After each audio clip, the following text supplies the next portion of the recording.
पटेल तटकरे यांनी 16 फेब्रुवारीला निवडणूक आयोगाला पाठवलेलं पत्र TV9च्या हाती आलंय।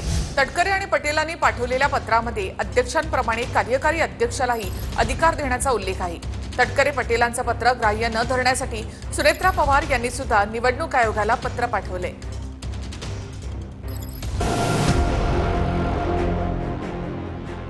सुनील तटकरे आणि प्रफुल्ल पटेलांनी 16 फेब्रुवारीला निवडणूक आयोगाला पाठवलेलं पत्र TV9च्या हाती लागले।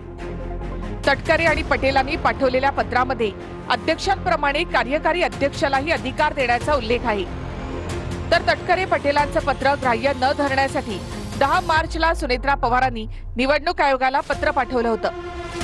तटकरे आणि पटेलांनी निवडणूक आयोगाला पाठवलेल्या पत्रावरून सुनेत्रा पवार नाराज असल्याची चर्चा आहे। राष्ट्रवादी पक्षाच्या घटनेमध्ये बदल करणारं पत्र तटकरे पटेलांनी पाठवल्यामुळे पक्षामध्ये घमासान सुरू झाल्याची चर्चा आहे।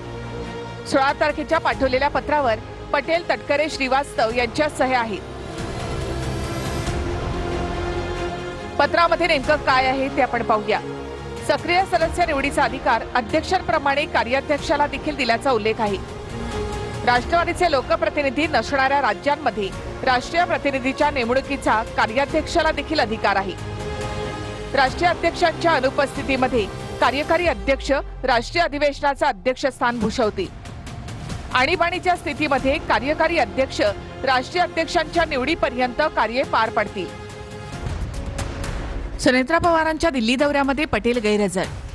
पत्रकारांचा प्रश्न, प्रफुल्ल पटेल आपल्यासोबत का नाहीत? सुनेत्रा पवार उपमुख्यमंत्री, तुम्हालाच माहिती असेल ते केव्हा येतात आणि केव्हा जातात।